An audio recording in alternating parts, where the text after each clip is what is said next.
how do we get to a confident space? Competence. Just keep practicing what you're good at over and over again. And it's like being on a basketball court. You make enough shots and then your boy's coming. Now you're talking trash, right? Because you know you practice making this shot. Welcome to the Phase 4 podcast, inspired by Vishen Lakhiani and Ajit Nawalkar, co-founders of EverCoach, a division of Mindvalley. In this podcast, we speak to coaches and creatives about where they were, where they are, and where they are going. This is an intersection of what we focus on expands, and your story is your superpower.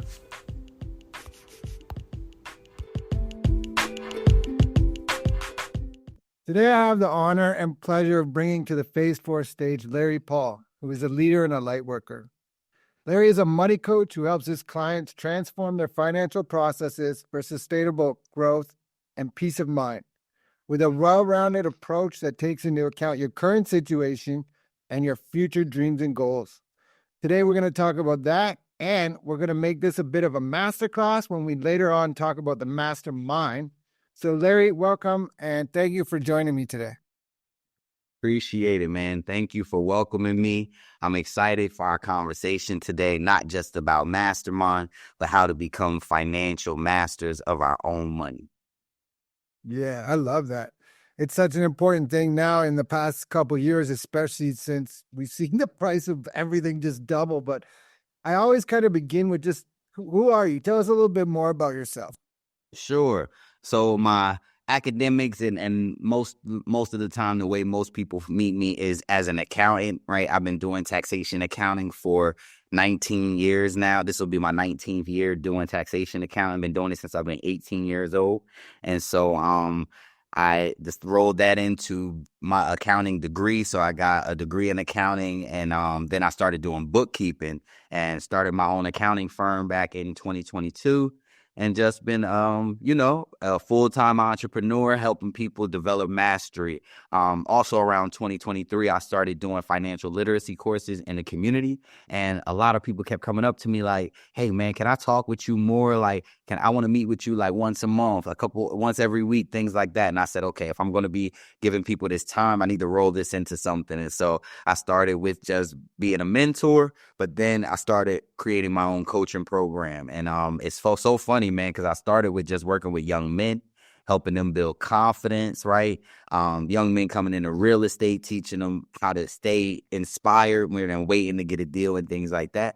And then I came to find out so many women were interested in the same thing. So today, I probably have more female clients than male clients, but that is kind of how I started. But it also started from making a lot of financial mistakes, and I think a lot of people who develop mastery, they tend to do it by making a lot of mistakes. So when I was 19, somebody tried to run a scam on me, one of those Nigerian prince things, and they send you a check in the mail. Well, I took that check to a bank and cashed it in a bank account, and I took that money out and went shopping, spend it on a bunch of stuff, and that check bounced. So I ended up taking about $6,000 to $13,000 from this bank.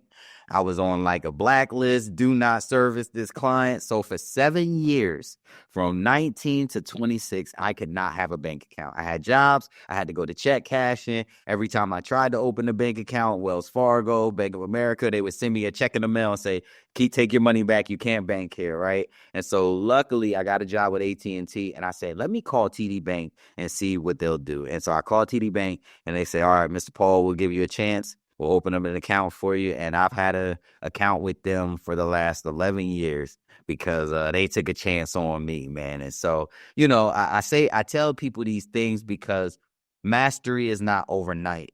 It's habitual development, right? Same thing is the English language, right? There was a point in time, JP, where me and you did not know all these words. So we couldn't communicate this well. We had to grow up and learn that, right? And so that's the first thing I like to teach people, especially with their money. It's okay. Wherever you start from, we can always come out of it. I love that. I love the idea of mastery. I know that me and you are both very passionate about it, not just for financial, but for everything in life. And my very first bank account was a TD bank account. And the reason why was because at the time they were the only ones that were offering, if you open up a bank account, we'll give you $5.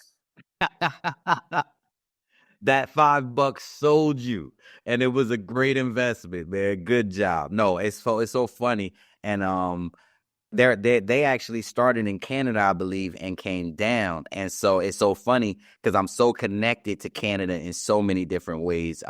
So many amazing individuals I know in Canada. Toronto, I went to the Dominican Republic, met a bunch of amazing people from there. So Canada, that's my home away from home. I love it. So yeah, TD stands for Toronto Dominion. And I'm going to Dominican in a couple weeks, actually, for my 15th wedding anniversary. Congratulations, man. Oh my gosh. It's so funny. Today, 10 years ago today, I proposed to my wife. Okay. Yeah. So I proposed to my wife on my birthday. And I did that strategically because I know I'll never forget the day I proposed to my wife, right?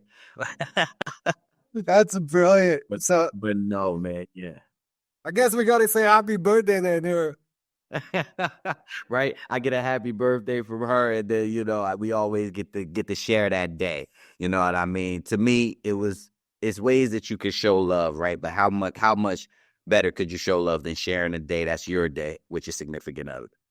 100%. I met my wife on September 23rd, 2006. And all of her friends are so amazed whenever I tell them, like, how do you know that exact date? Like, wow, no guys do that, right? I go, yo, Michigan, Notre Dame was losing to Michigan 30-0 at halftime and they won.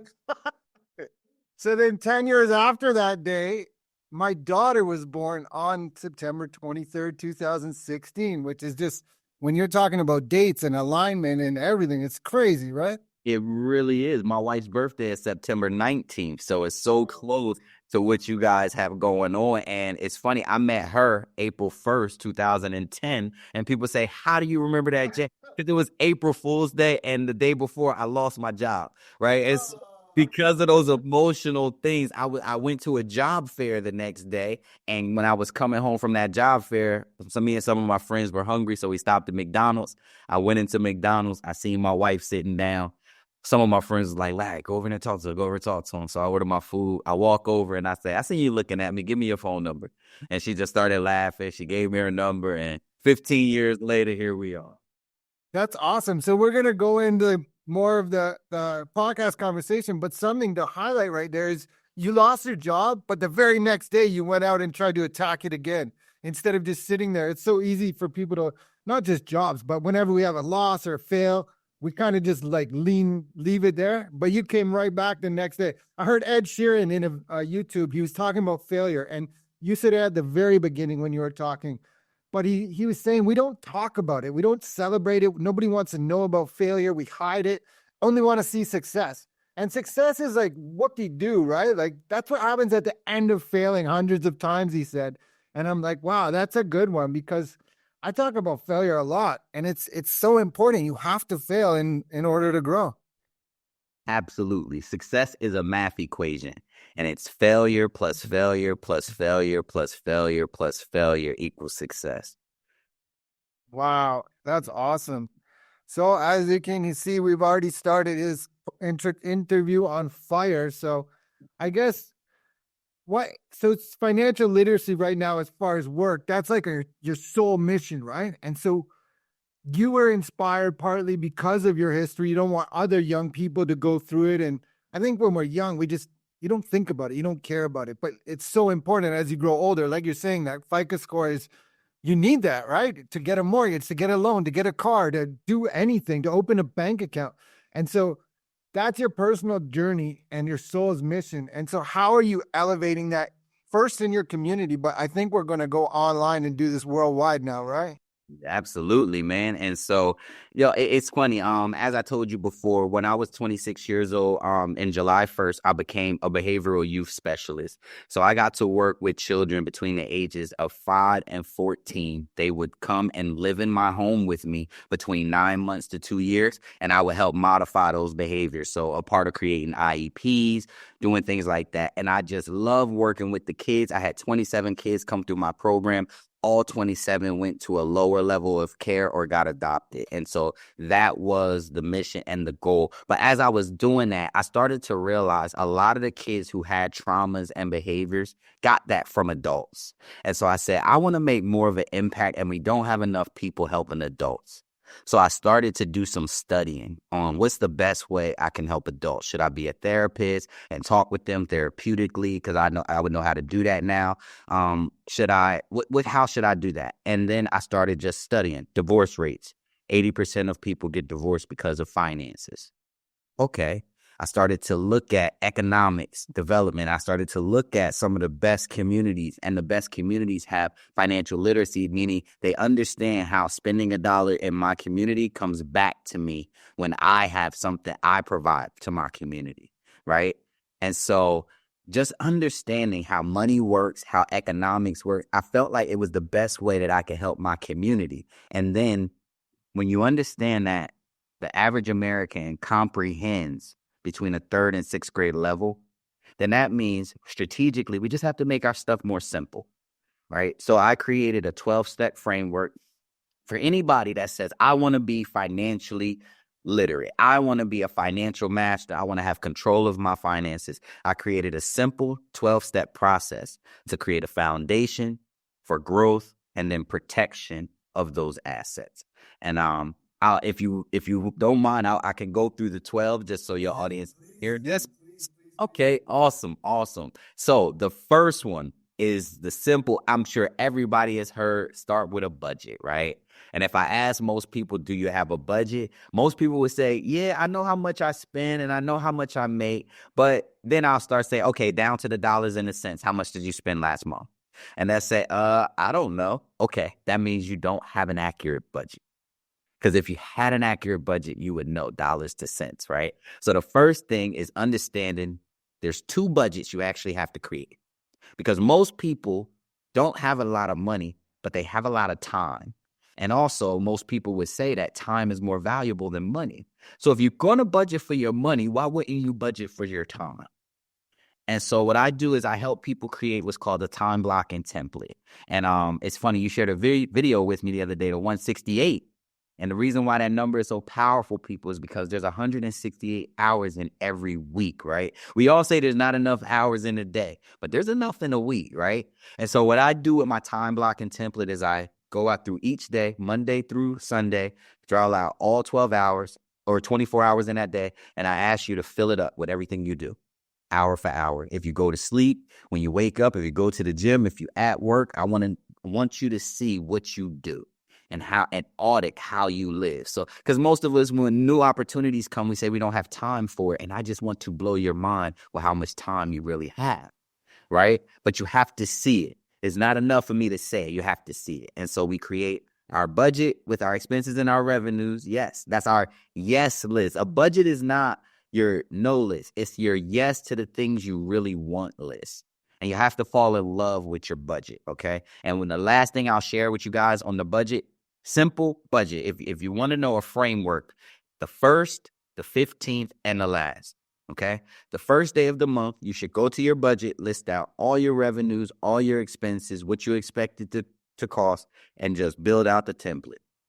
On the 15th, you should be checking everything you spent from the 1st to the 14th, jotting it down. You're going through your bank account, just checking those 2 days, okay? Those 14 days. On the last day of the month, you should be doing exactly what you did on the 15th, checking all your expenses from the 15th to the last day of the month. And so on the last day, you should have a full, complete budget of what you brought in, what you spent, and you should know what you can save and invest. And now that we talked about that, let's move right into number 2, which is our savings. And can I ask a question just before we go there?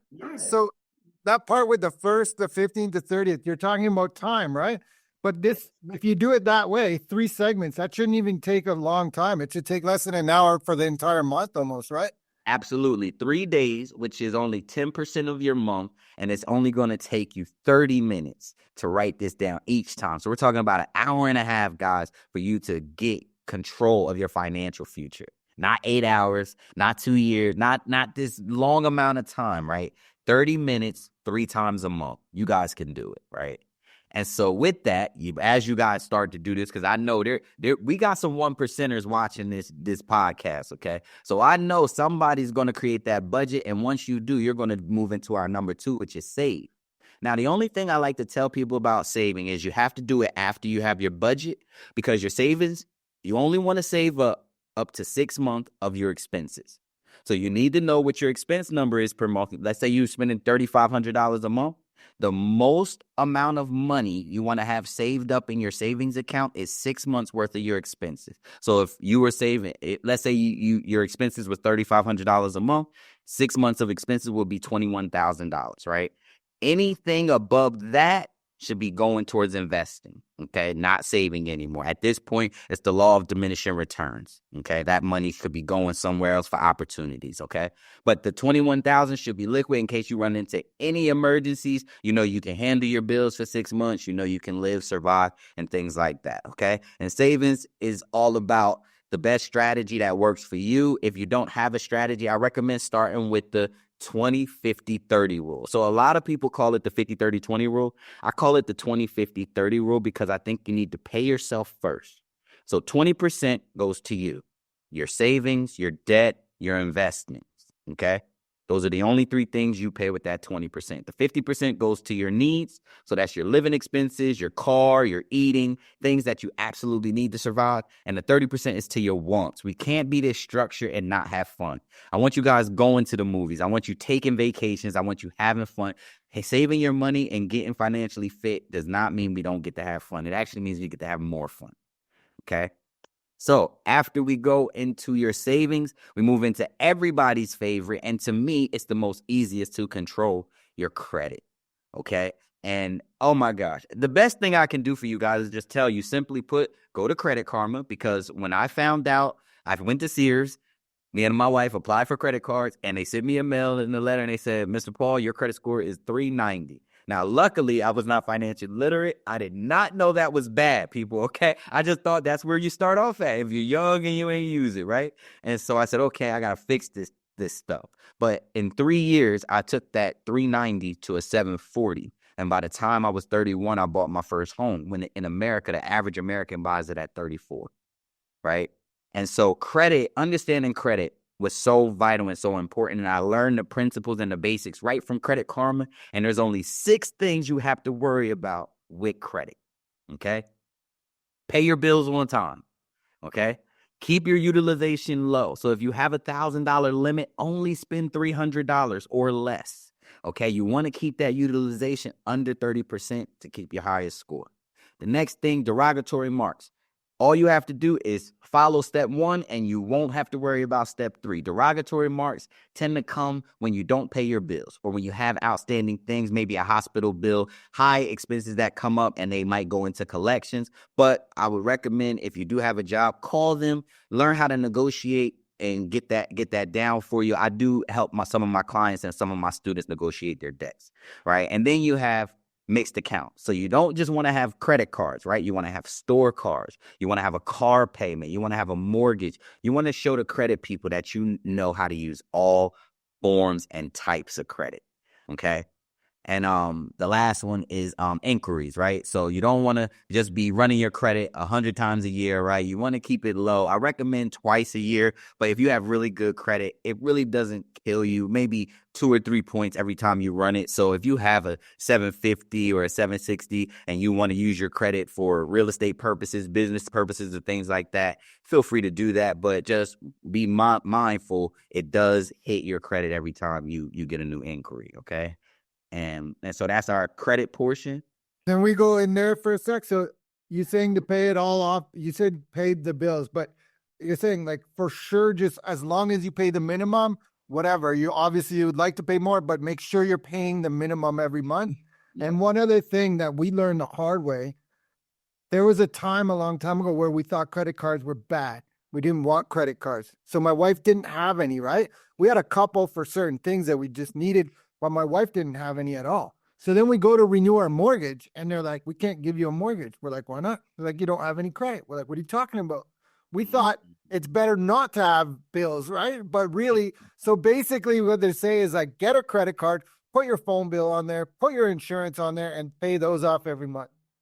I'm so happy you said that, JP, because you're absolutely right. And for anybody watching this, if I had the option, would I spend in credit or would I spend in debit? I always want to spend in credit because my credit cards give me points. They give me perks. They give me miles if I want to fly. My debit card just lets me spend my money. So if I have one rule that I have is we only spend on our credit card what we have in our debit account. So if I have $2,000 in my debit account, then that's really what I have on my credit card. And then as soon as I charge something, I pay it right off. So back a few years ago, you used to have balances on your credit accounts to get credit for it. Now you don't need that. You just need to have the account open. And with a zero balance, they will give you credit for a payment. So it is very vital that you open a credit card as soon as possible so you can kind of jump on that. And I want to give people a hack. So for anybody who has children, and if you want to give them a faster start than maybe you might have had, at 12 years old, you can actually put your children on your credit card as authorized user and start their credit history 6 years before they're 18. So imagine when they go to apply for a credit card at 18 years old, they have 6 years of credit history when they apply. As long as your credit is not destroyed, they will have good credit. But even if you are, take them off of yours. And if you have a relative that has a 740, there does not need to be a relationship to actually be an authorized user on anybody's credit card. So for parents who are foster parents or step parents, you absolutely can put your step kids or your foster kids on. There is no limit to anybody. You can also help a friend or brother or sibling, right? And so I just like to tell people ways that they can help. And I call this piggybacking, right? So if I do the work to get my credit up, it's okay if I let some of my friends piggyback off of what I did, right? And so once you help people, man, it's gonna be like an addiction, man. It is really fruitful to be able to help people with this knowledge. And with that, the sister to credit is debt, right? And you have some amazing people like Dave Ramsey, who I adore, and I believe he has amazing teachings. But I just do not agree with debt. With how he views debt. Debt is not bad. Debt is reactionary. So for example, I have good credit. I have a 740 credit score. And I have $50,000 in the bank. I want to become a homeowner. So I find a house that's $200,000. I want to buy that house. I say I'm going to put 20% down. That's $40,000. I have it in the bank. I go and put that down. So now, as I use my credit to buy this asset, which is my house, what's going to happen is now I have $160,000 worth of debt that I have to pay. It is not bad. It is reactionary. The whole reason I worked and built my credit up was for the opportunity to get into debt. Now, debt is only bad when you do not have a plan for it. Okay? And this goes for any type of debt. For students, that's going to take financial aid. You should have a plan for when you graduate. What are your steps? What jobs do you want to have? And how are you going to pay back your student loans? Because you will have to pay them back. And it's better to have a plan and be expecting it instead of being surprised and you caught off guard, right? And so we should all have a plan for the debt we plan to accrue. But one thing I would say is the first time you get into debt, the first thing I went into debt on was a house. I recommend everybody, the first thing you go to debt on is a income generating asset. Okay. So that could be a house that you don't live in, but it could be something like a truck, right? A 18-wheeler. It could be something like a business. It's anything that's going to generate capital for you every month. Okay. Because then once you buy that, you can use that capital to spend money. So debt is good if we're using it to buy something that appreciates and not depreciates? Yes, or something that generates cash flow. So appreciate and depreciate, that's normally real estate stuff or sometimes business machinery stuff, right? But for most people, if you invest in almost any business, it's kind of worth it, right? I mean, if you have skills, if you have a good idea and a good team, right? And we're kind of going to get into that. And last but not least, after we go, it's the last of the foundation, and that's taxes. When you make any amount of money, if you're a business owner, if you do anything, you are going to have to pay tax. And the best way to framework taxes is to create a paradigm where you just understand the government is the largest nonprofit in the country. And taxes are our donation. Okay. And it's also our reward for being able to play the game we call business. So Robert Kiyosaki, he wrote an amazing book called Rich Dad Poor Dad. Okay. And one of the most important pieces in that book are the 4 quadrants. And he talks about how you have employed, self-employed, business owner, and investor.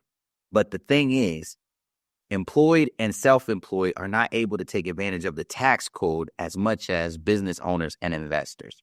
So the point of that section is you want to get to that side of the book. You want to become a business owner and investor. And that just means you want to invest in things with your money, and you want to get the best tax rate possible, which comes with capital gains and things like that. And so these are all things you want to learn, and this is what I call the foundation. So for anybody who comes to me and says, yes, I want to get started, these are normally the first 5 pieces I get started with them with: a budget, savings, credit, debt, and taxes. So that is your financial foundation. Okay. I'm sorry. Do you have any questions, JP? I was going to just ask you, I was just going to point out, like, and it doesn't matter where you're at today, like wherever you are, just start where you are. Arthur Ashe said it, start where you are, do what you can, use what you have, and time will collapse itself. Like, it seems so far because of where you are today that, 5 years, 10 years, but you're going to be there anyway. And what happens is along the way, you start to grow, you learn more, you get better at it. And then the 5 years actually becomes 3 years. So just start wherever you are. Absolutely, guys. And 80% of people let the start stop them. So don't let the start stop you. Okay, guys? Most people just need to get started. Then you'll start seeing you can do it. And then you'll start building up that amazing C word we call confidence, right? And confidence is that secret key. It has to be grown from within, man. And how do we get to a confident space? Competence. Just keep practicing what you're good at over and over again. And it's like being on a basketball court. You make enough shots and then your boys come and now you're talking trash, right? Because you practice making this shot. And if y'all didn't know, I did play basketball, won a state championship in high school. So sports, discipline, I'm here for, right? Go Eagles, go Birds, right? And so no, man. And so after you set your financial foundation, most people are now in that personal and professional development phase. So now we need to go into the growth. And the growth financial stage, there's 4 sections to growth, okay? The first one is investing. And there's 4 main things most people invest in. If you want to get started with the basics, number 1, stocks, right? And it's funny because number 1 and number 3 are kind of connected, but stocks is just a business you trust, right? A business you know that is run right. And what you're saying is, I'm going to give you my money so you can take care of it because I know you run a company well, right? Like Apple or Amazon or Walmart or any big businesses that we see grow, right? We trust those companies, right? So stocks, always a good thing to start with. Real estate, right? Anybody just historically, real estate has always gone up, and people, ever since we've created dwellings, they are one of those things we consider necessities, right? And so it's an amazing thing to invest in. Also, real estate comes with a magical thing called appreciation and depreciation, okay? So it raises in value over time, but also it lowers in value over time. And real estate is one of the only things in our country that does that. So real estate is a really hot investing topic. The next thing is business, right? Generating cash flow assets. If you have a cousin that knows how to cook pizza and they just need a couple dollars to get started, and you help them, you come and you have $20,000 that you can invest in that business, and you partner up and he turns that into $1 million pizza place, right? That is part of the American dream. Not just you having to do it, but you having the capital to do it, to invest in other people's businesses, right? And last but not least, the best thing that you can invest in is yourself. But I want people to understand what that means, because the first time I heard invest in yourself, I didn't know what it meant. When you hear people say invest in yourself, it means acquire skills, acquire value, acquire knowledge that no matter what happens to you, no matter if you lose your house, you lose your car, you lose all your clothes, you can take that with you. It doesn't matter where I go, who I'm with, how I'm dressed. Financial mastery is in me. And so I need to take that everywhere. And so that's investing. Go ahead. I think in Think and Grow Rich, there's a quote, I'm going to get it wrong, but it's something like, the guy didn't realize that more money was mined from the minds of men than from their actual physical bodies of doing labor. Like, Think and Grow Rich was the first book. I read it in December of 2013. It was the first personal development book I ever read. And it's so funny because we're about to get into it because we said we was going to talk about masterminds, but that was the first book that I read that you have to have burning desire and you want to have a mastermind, right? And so Think and Grow Rich, Napoleon Hill, 1931 is still almost 100 years later. Get that book, people.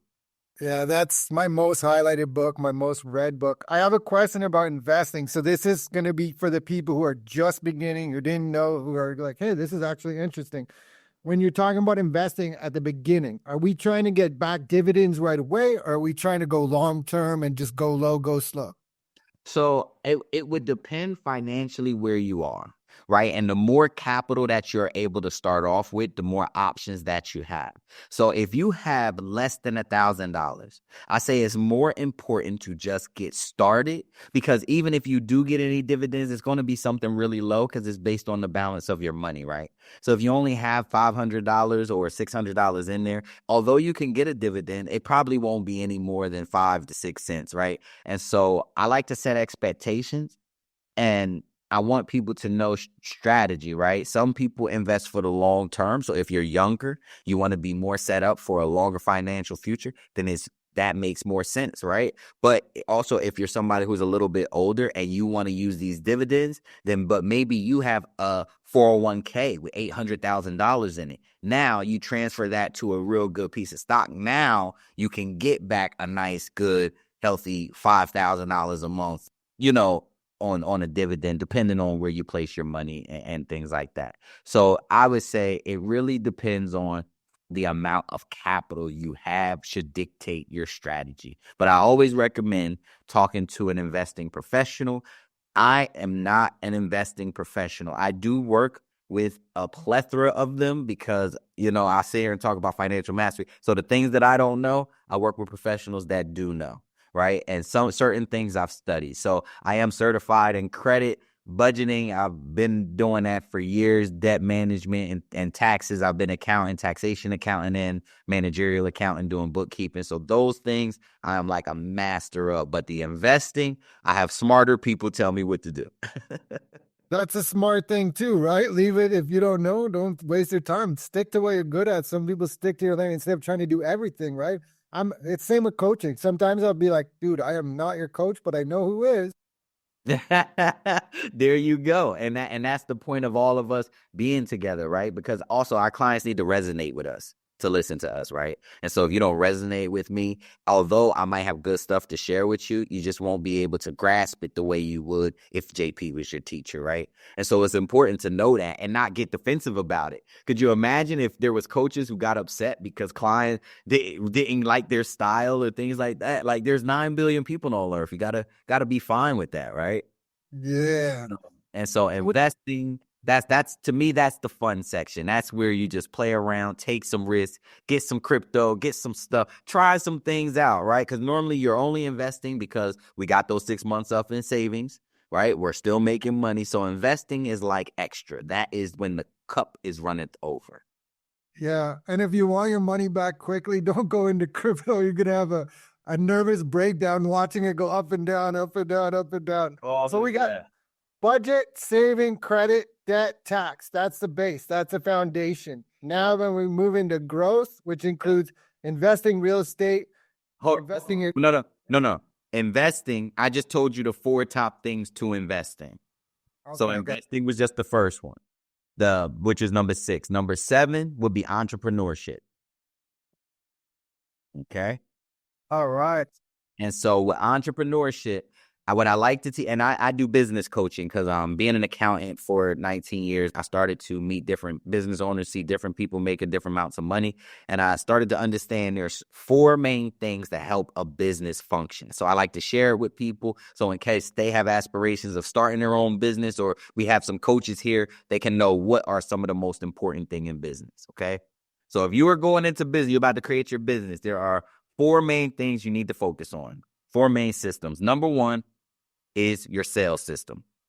You have to know how you're going to sell your product. How do you uncover the value of what you have and how does it help other people? Okay. Because sales is service.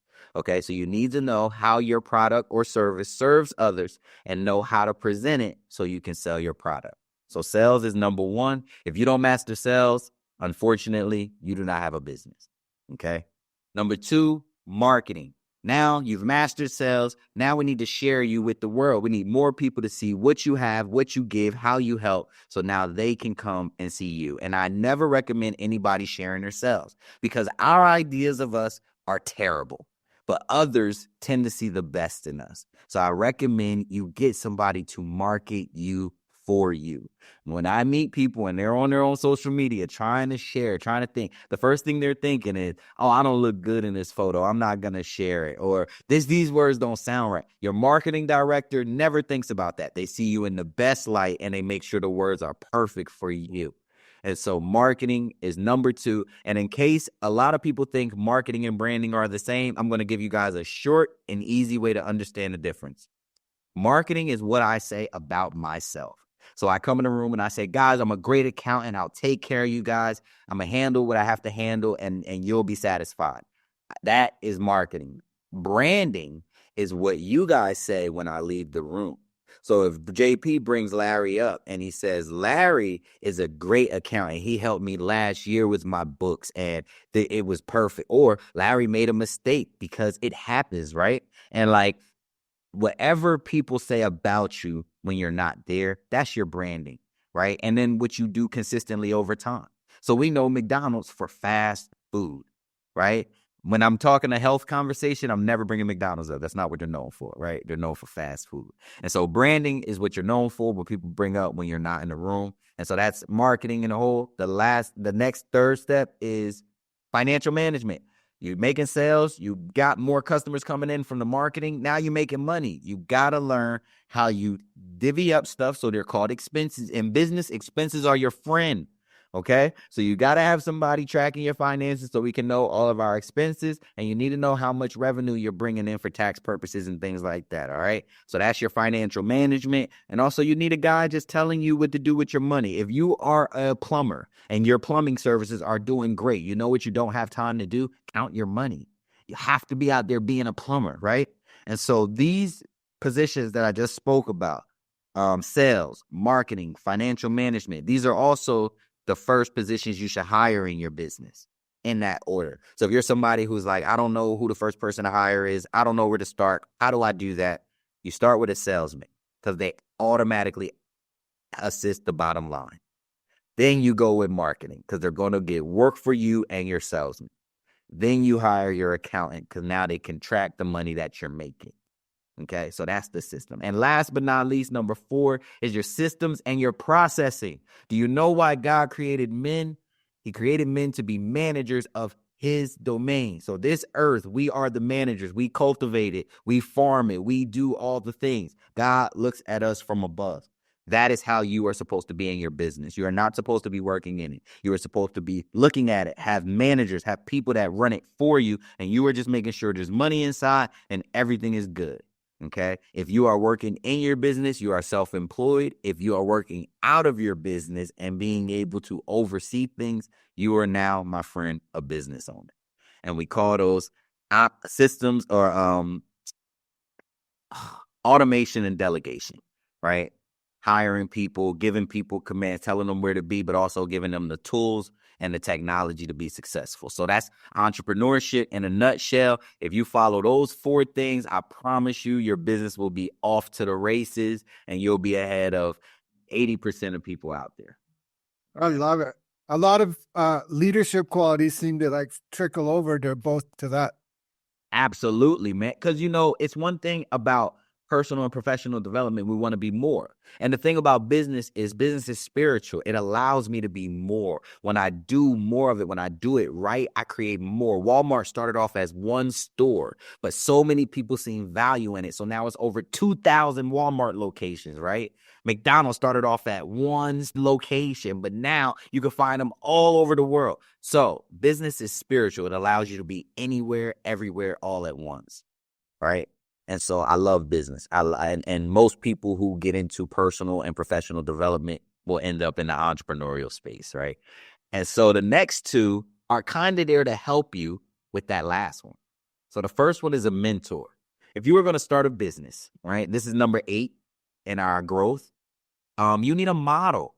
You need somebody who has done the thing that you are about to set on the quest to do. And in our world today, yes, you may be an anomaly, but there's still places and things you can correlate to help you move further. So a coach, a mentor, a model, you need somebody to guide you just a bit. How do you find that? How do you find that person, or how do you like even almost engage that person? Like, okay, the reason I'm asking is when I was looking for a mentor, I went one way and somehow the mentor came from a totally other way, but I saw it coming. But I always think that a lot of people are like, man, where do I even start? And like, what if he says no? And So in the world we live in, we have YouTube. And so the funny part is, you have to be careful, right? Like your mentor, there's a difference between a mentor and an influential person, right? Your mentor, you should have their phone number in your phone. You can call them if you need them, right? Influential person is not that. That is the person that gives you that feeling. Might be somebody you see on YouTube all the time, every day, and you're listening to them and they're teaching you things, but you have no way to communicate with them. You comment on their videos, they never respond, right? Like that is not necessarily your mentor, although they might have taught you a bunch of different things, right? And so the first thing is just understanding the difference, but it starts off with learning with yourself, right? You got to learn what's important to you. What makes you excited to do, right? And then you look at things as a movie and you say, okay, if this was a movie, who would I like to play? Because nobody really thinks anybody has a better life than them. So you can't say whose life would you want to have. But if this was a movie, whose role would you don't mind playing for a day, right? And then that person that you choose, that's 9 out of 10 your model. You like the things they do. You like the things they say. You like their swagger. And so then that's where it starts. What are you attracted to, right? And then also, I have 120 influential personalities. So there are a plethora of people that I've written down who have had influences in me being the person that I've become. And so I say that to say 9 out of 10, you guys are going to have multiple mentors because nobody is perfect at one thing, right?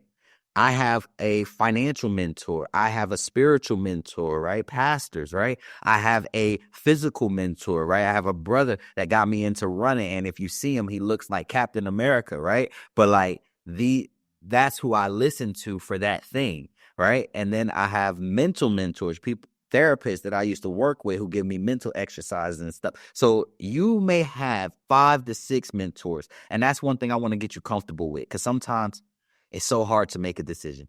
We say, but what if I make the wrong decision? It's okay. Get comfortable making the wrong decision, but make so many that eventually you got to make a right one. Eventually you got to make a good one. But life is about getting comfortable making decisions. I actually have a friend right now. We are doing a 30-day thing to perfect the habit, and I have to send him make a decision every day. Accountability. Yes, sir. That's the name of the game. That's why I love being an accountant.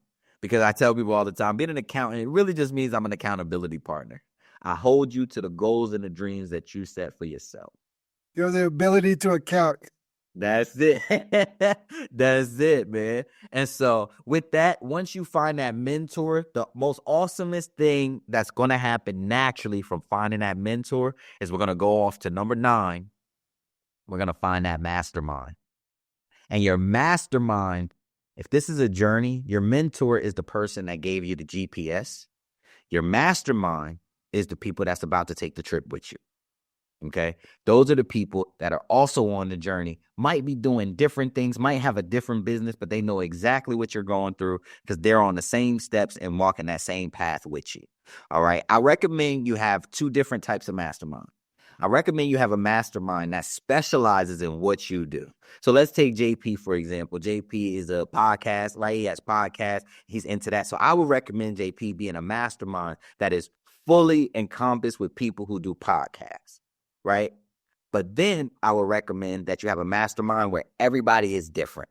Everybody does something different. You have a marketing specialist, a sales specialist, you have an author, different people, because now you're about to learn your field, but you're also going to learn different skills faster. A mastermind is truly there to speed up time, help you learn things. Same thing that a mentor does, but we tend to be more vulnerable with the people who are going through it with us. Right. Yeah. So can I jump in there for a sec? So there's a book called Blue Ocean Strategies, and the idea is that all the greatest in each industry, the way they succeed, where everyone's a red ocean, and you want to be in the blue ocean. But in order to get there, it's people coming from outside the industry who can see a different way that it works. That's like everyone in the industry is doing the exact same thing as each other. So someone comes out from computers, goes into plumbing, and they're like, okay, I figured out this way of doing plumbing that nobody in plumbing would ever think of. So that's what you're saying with that mastermind, where people aren't all doing the exact same thing, but you're all trying to grow. You're going to find all these different ideas and opinions that you might not even be able to find yourself because you're just not thinking that way, which is perfect. Absolutely. And if you are on YouTube and if you are familiar with Mr. Beast, one of the main reasons why Mr. Beast is Mr. Beast today, one of the top 2 YouTubers on the planet, is because he started off on YouTube and he had a mastermind of about 4 or 5 friends, and they would get on YouTube every day for about 10, 12 hours and talk about the algorithm and talk about what made people see this here and what reaction did I get and how many people seen this in the first 10 seconds. And they started to really understand. So when you get with a mastermind, it's also going to help you get to become a deeper level of mastery than you could obtain on your own. Right. And so a mastermind is just a hack. And this is how you have all these people. If you see actors or if you see rappers have a party and do things like that, it's because they are a part of each other's mastermind. Right. And it helps them be better at what they do. So that is your growth phase. That is your investing, your entrepreneurship, your mentor, and your mastermind. You get those 4 things down, you are going to grow almost automatically. Okay, it is going to be hard to not grow with those 4 things. Okay. And last but not least, you've got your foundation. You've gotten your growth phase. Now you are already to the money, but now we got to protect it. Okay. Because I don't know what it is. Me and all of my mentors, we have all gotten ridiculously wealthy, but then we lose it. And it's like, what the heck happened? I had this and I had that and I did this and I did that. But what happened was it wasn't built on a sturdy foundation. Okay. And so the first step in protection is understanding the importance and the necessity of insurances. Okay. That is where we start, because so many of us do not prioritize the correct insurances the correct way. And I'm going to share some stats with you to show and just show you it's not important. So if I gave you 3 things, right? If I gave you, JP, a car, a house, and your life, can you tell me in which ways, what is most important and what is least important? Yeah. So a house and your life. For me, it's life, because if I'm not here, somebody has to pay the car payment and the house payment. There you go. And so what would be number 2? The house or the car? It's obviously, for me, the house. It's worth a lot more. It's a more important investment than just having the car as number 3. And the car is number 3. However, in America, 95% of Americans have car insurance. 80% of Americans have home insurance. 50% of Americans have life insurance. But your life is more important, your house is more important than your car. But 95% of us insure our cars, 80% of us insure our houses, and 50% of us insure our lives. That, to me, lets me know we have a fundamental non-understanding of how insurance works and how important it is. Because our life is our most important asset and we do not protect it. And we are all guaranteed to die.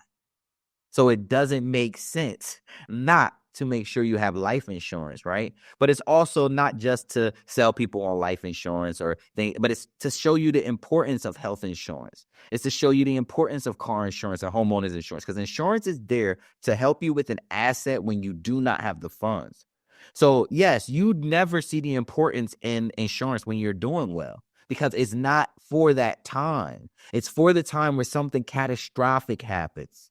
Okay. When something like COVID happens, and then I'm able to pause my mortgage payments because I have this type of protection. And that helped me and my wife sustain my home for a year. Right? Or like car insurance. When I was going to take my sons to football practice and I run my car into my wife's car. Okay. It would have cost me $17,000 to fix both of our cars. But because of insurance, it cost me two. Okay. I had to pay both of our deductibles. But these are the things that insurance affords you. It affords you having to pay or be disadvantaged when a disaster or a catastrophe happens. So appreciate insurance and also evaluate what's important in your life and insure things the appropriate way. I just recently got insured in the state of New Jersey as a life insurance producer because I would be telling people, getting life insurance. And they would say, do you tell people within life insurance? And I have to say no. And I got tired of saying that. So now I'm able to help people only in New Jersey set up, get their life insurance policies. And 9 out of 10, it is very cheap to cover you and your family's assets. So definitely want to look into it. Okay, so number 10 is insurances. Number 11, retirement plan.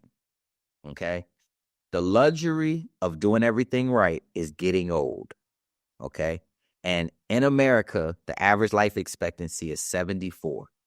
Okay, so with that being stated, you need to have a plan for what happens when you stop working. If you're an early person that stops working at 60, or if you stop working when you're 65, right? Or even 67, you still are going to have a few years between it. And you need to plan what those years look like. And also, I think we are actually 10 years ahead of that. So that like today, the life expectancy is 74. But the older we get, the better technology gets and the longer we live.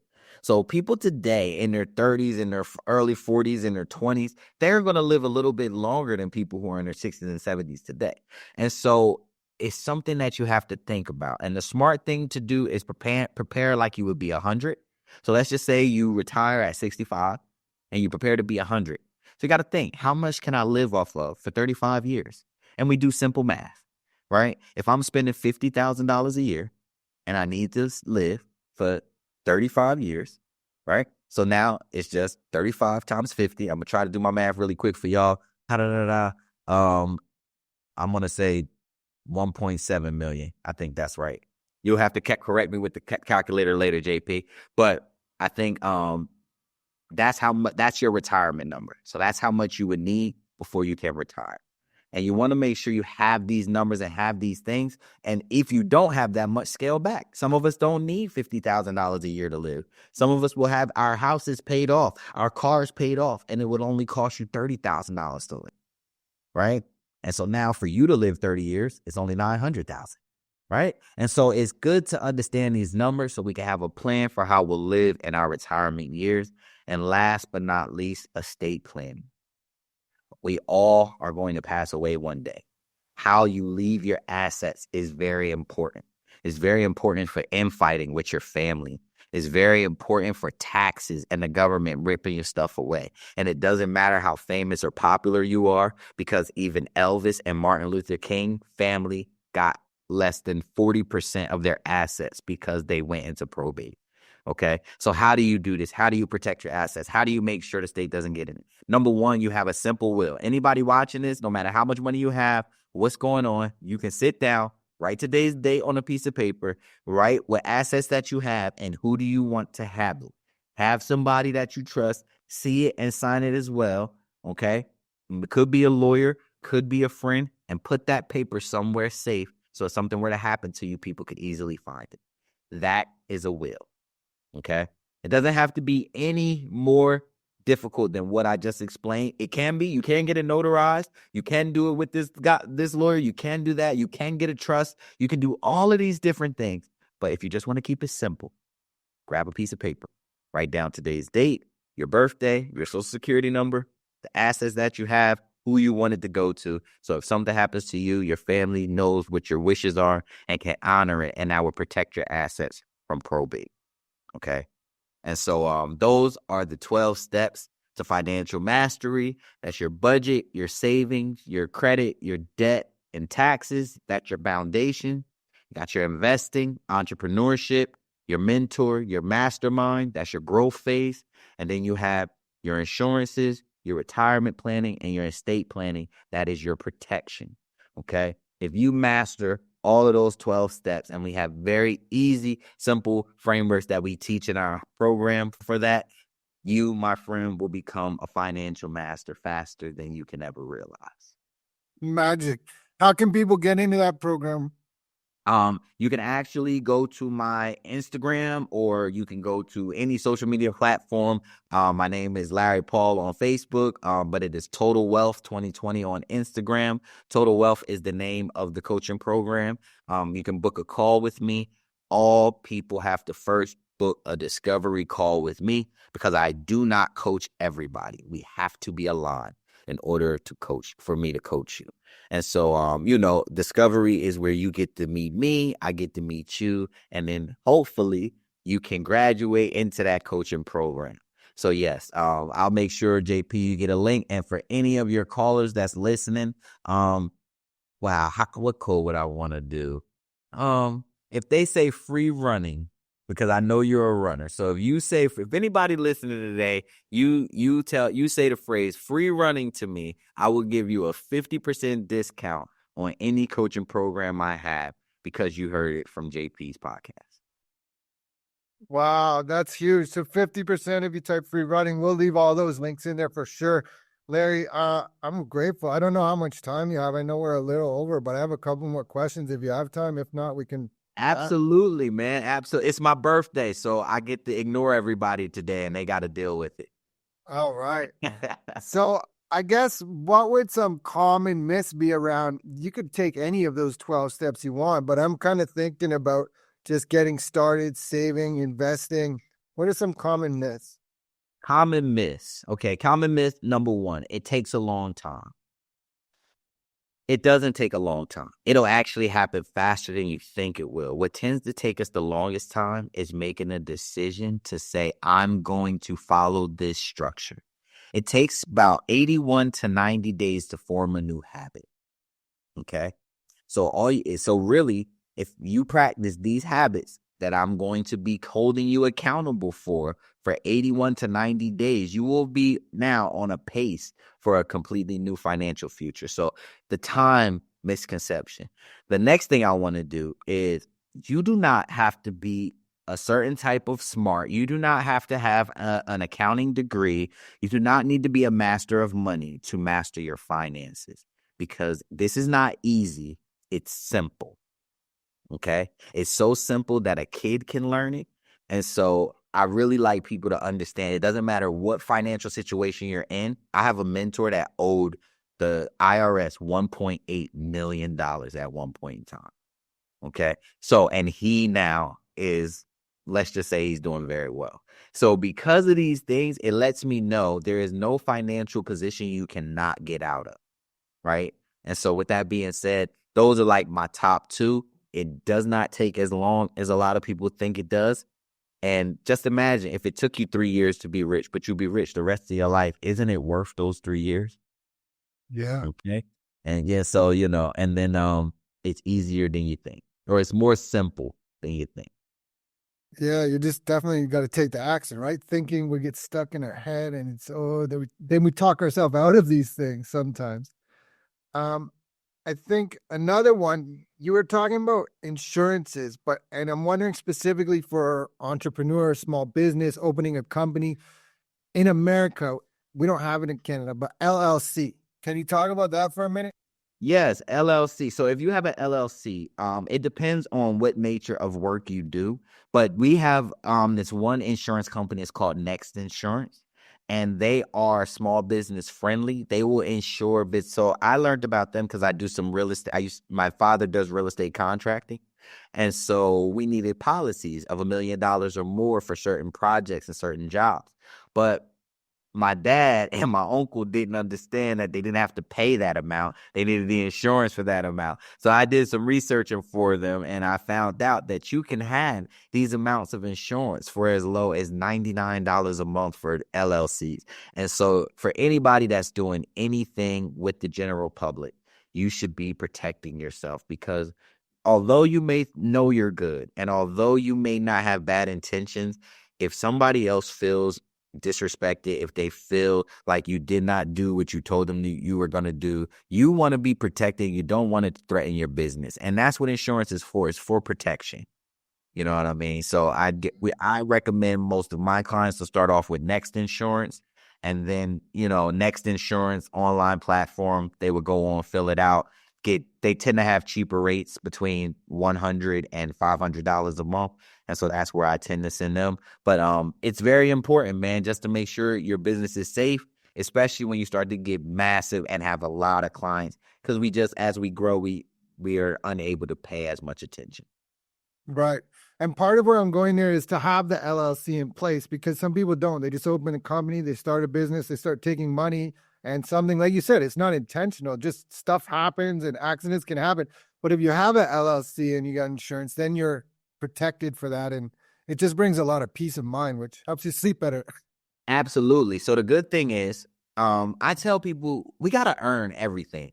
And when you do that, it makes you feel better. So in America, if you do not make over a certain amount of money, then you do not have to claim that money, right? Because you get what's called the standard deduction. I believe this year it's up to $14,500. So if you make less than that, you do not have to report. So a lot of people, I say, before you create an LLC, you're allowed to have a hobby, and you're allowed to see if you can make money with your hobby. So before you go out and start an LLC and just start paying money to see if you can make money, prove to yourself you can first. Once you make over 15 grand, now you've earned the right to start your LLC.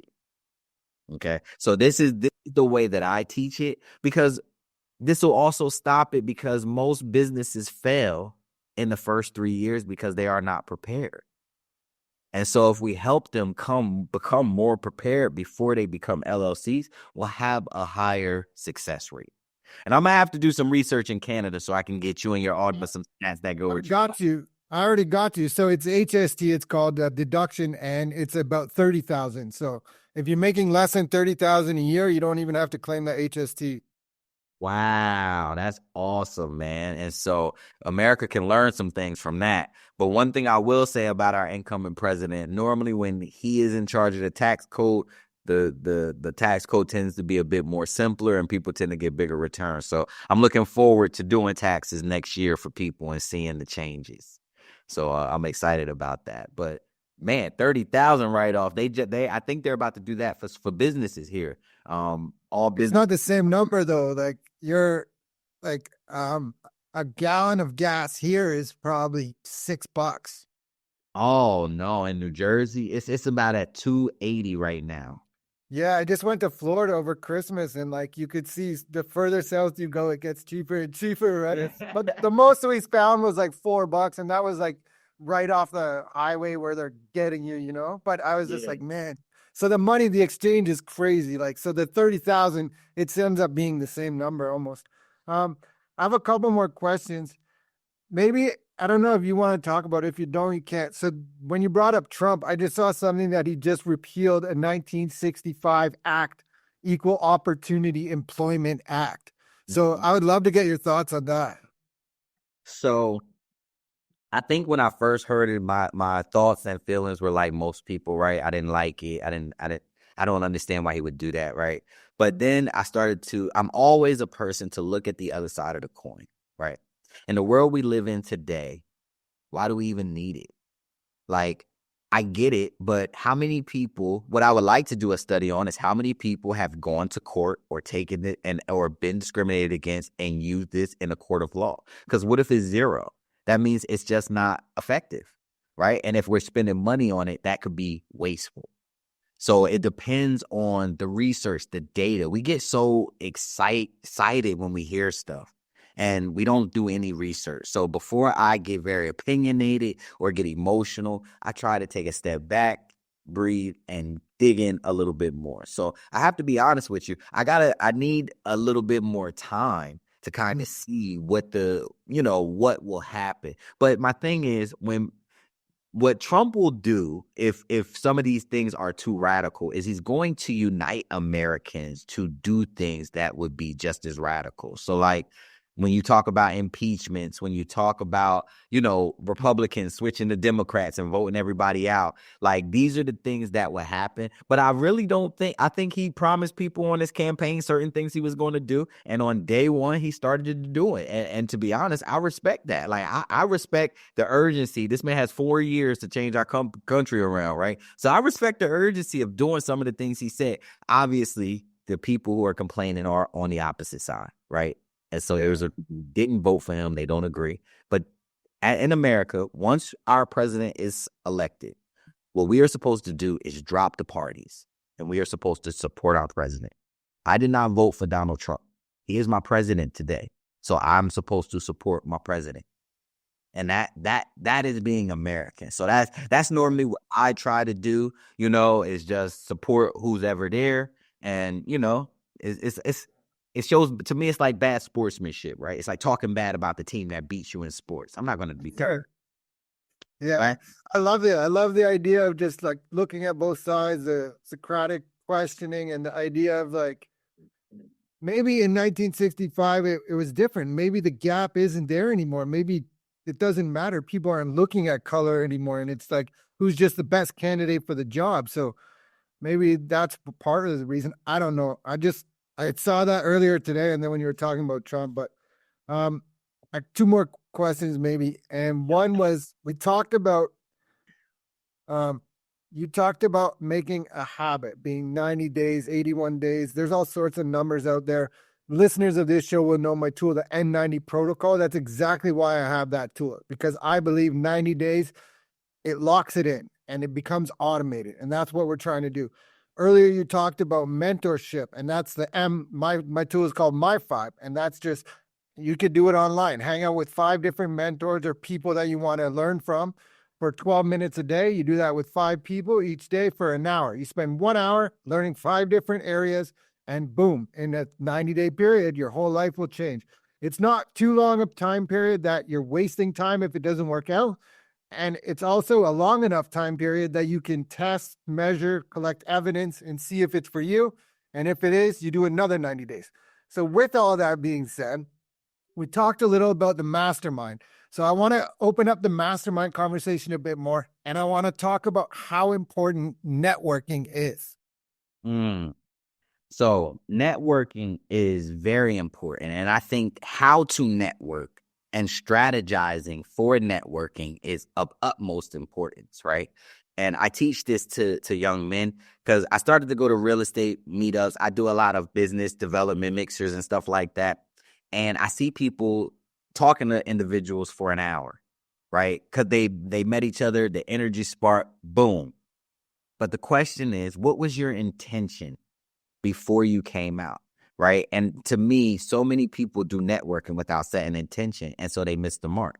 Right. If I go out, the first thing I should be asking myself is, who do I want to meet tonight? What's the best thing that can happen tonight? Right. These are questions you should actively be asking yourself and answering on the way to your destination. So then when you get there, you could be attracting that energy. Also, you need to have 2 important questions. What do you have? What do you need? Those 2 important questions. When you ask somebody, what do they have? You're asking them, what are they good at? What do you do in the community? What do you have for sale? Right? Then they're going to tell you. Then you're going to ask them, what do you need? Most people are not asked, can I help you?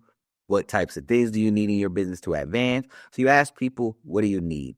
And they're going to tell you exactly what they need. And your job is to listen actively to hear if what you have can fill that need. Because if it does, that's somebody you want to set an appointment. 100%, man. I got this. I went to this thing in Austin, Texas. It was like a coaching conference, seminar thing. And my intention going there, I had a bunch, but one of them was to connect with 100 people. And so when I got there, I met like 2 people that I already knew from before. And they kind of wanted to just do that, talk for an hour. Not even. They wanted to like hang out the whole time and go out for dinner every night of the weekend. And I'm like, I appreciate you, but you know what? Like, we're here for this. So like, because the network is your net worth, right? Mm-hmm. Absolutely. And there's a lot of, I'm sorry, bro. There's a lot of good people out here who have great intentions of just being a good person, but not everybody is ready to do the work to be successful. And so if success is something that you really want, you got to really learn how to have discernment and know when somebody is wasting your time and also when you're wasting theirs. Because it can happen both ways. Because we all get a little excited and we all let our emotions take over sometimes and things like that. But like you said, if you had a goal to meet 100 people and you only have 2 days, right? You got to meet 30 people. You got to meet 50 people a day. And then if it's only 8 hours in that day where y'all going to be around each other, so then now you got to meet about 5-6 people per hour to meet that 100 people per day. For that trip, right? And so now you don't have that luxury to talk to everybody, but you could get in a group. Hey, what do you have? What do you? Yesterday, I was gonna say, yeah, Right? Absolutely. And then also the mastermind, man, you said it. The reason why that's so important too, guys, is because my mastermind, we have individuals in there that have skills that help each other with things. We could have never afforded without them. We would have never had without them. And it allows us to barter services. I've had financial discussions with people, help people create budgets and create systems. And the first 15th and the 30th, that's my personal system. But other people have shown me theirs, and they have amazing tracking systems where they track once a week, right? Or they track every couple of days because they just like the flow of that. And so there is no right way to get to success. And that's why I love success so much. Because success is just what did Earl Nightingale say? He says success is just the culmination of going out to obtain a worthy ideal. So you just want to be on a path and you're successful. Amazing. And so the reason I think that mastermind is so important, exactly what you just said, but on top of it, going back to that blue ocean strategy where people start bringing in different information, then it helps you to think differently. And you start getting asked questions that you maybe normally wouldn't have thought of, or the people that in your own niche aren't looking at. And so it allows you to grow in so many ways. So I see your mastermind. I was blessed enough to be invited through a mutual friend we have to watch. And I could feel it. It was magic. And just the way you guys all support each other. And I know you saw my mastermind the other day, and it's just, yeah, you need that. And you need other people's opinions. You need contrasting opinions if you really, truly want to grow, right? Socrates, he didn't care if he was right or wrong. He just wanted to know what was the best answer.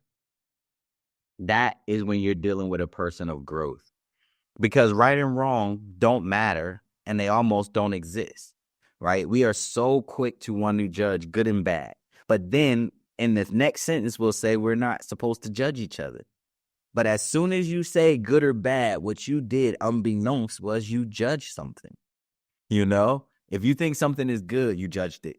If you think something is bad, you judged it. And it's okay, but we just have to be careful. So what I also like to tell people is judging doesn't mean I'm not going to think this way or think that way. Not judging means I'm not going to treat you different because of it.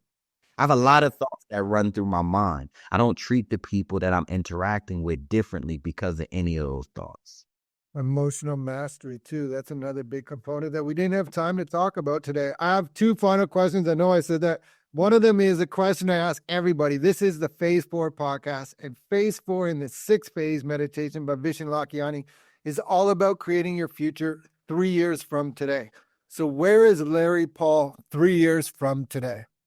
3 years from today, Larry Paul is doing a bit more public speaking, because I have my first conference coming up in March this year. I'm very excited about that. So I'll be doing a bit more public speaking, getting paid to spread this knowledge around, not just in my home community, but in other communities like mine. I will also be exposing people to my full platform called Total Wealth. So Total Wealth takes into the 6 factors of wealth. Financial mastery is just one. We also have emotional wealth. We have mental wealth, physical wealth, financial wealth, generational wealth, and spiritual wealth.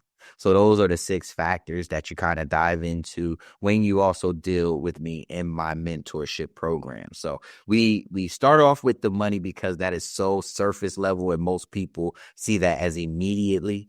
But then we also kind of go through all the other things because everything works together, right? Your attitude and the way you think about people and the relationships you have and how fulfilled you feel on a daily basis. And also, if you have kids, are you thinking about the next generation? And if you don't, you can still think about the next generation, right? And so it's just being able to understand how to be a whole, healthy, happy person.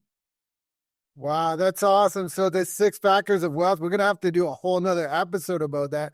And the physical wealth part, I think I could see a couple marathon medals in there for you. 2026, man. I told you, I just started running. JP, you inspired me, man. You were doing something where you were like recording yourself running through a beautiful forest every other day. And I was watching you do those recordings, man. And then I also have another friend. His name is Amoon. He actually helped me get licensed with life insurance, but he is training for his first marathon in 8 weeks. And so over these last couple of months, if you would have asked me in November, do I work out? I would have said, yeah. And if you would have said, all right, do you run? I would have said, I hate it. Like, I hate running. And in December, I said, I'm going to just do things I say that I hate doing and see what happens. And I started running. On a Sunday, I said, I'm going to go out and I'm going to run 5 miles. And I went out and I walked mostly, but I jogged and I walked 5 miles. And it took me like an hour and a half. And I felt proud of myself. I was tired, but I felt good. And every Sunday since then, I've gone back and I've run 8 miles. Is the long 8.5, 9 miles is like where I'm at right now. But every week I've gone just more and more and more and for a little bit further. And so, man, just enjoying the journey and not realizing I could fall in love with running in 2 months. Yeah, I love that. That's so important. And it's such a great thing for growth. Like, it's such a good visual for everyone, right? You don't have to go the whole distance. You go a little bit at a time and it adds up. So my last question is probably going to make it into 2 questions, but if you have something to sell, sell it. If you have a message of hope or inspiration, where you're going to be in March, you can tell us, and then also where we can reach you all together. Yes. So in March, my first conference, that is the Calling Conference. So that conference, I have a few other people. We are 5 speakers. We are going to be doing different keynotes on the 5 F's of mastering yourself. So that's faith, family, finances, your foundation, and your freedom. And so we will be having speakers speak on that. I will be the keynote for the finance section. And so that is going to be awesome. We're going to have some vendors there. But the whole point of the convention and the conference is to help people find the mentors, find the communities, find the resources that's going to help them get to that next step and find their calling. And which is why we call it the Calling Conference. And so that's going to be amazing. Tickets are out now. If you are in the United States, especially in New Jersey, I will make sure I share the link with JP so you can get a hold of that. That's going to be on March 22nd, Saturday, March 22nd. It's going to be awesome, right in the capital of Trenton, New Jersey, which is also, fun fact, the first capital of the United States of America. Wow. Yep. That's great. Okay, Larry, I'm just so grateful for your time. This conversation was awesome. I know we got way over, and I'm sure we could have doubled it easily. I wish you a happy birthday, and I'm really grateful for you, brother. Thank you, JP. And I can't wait for our next conversation, man.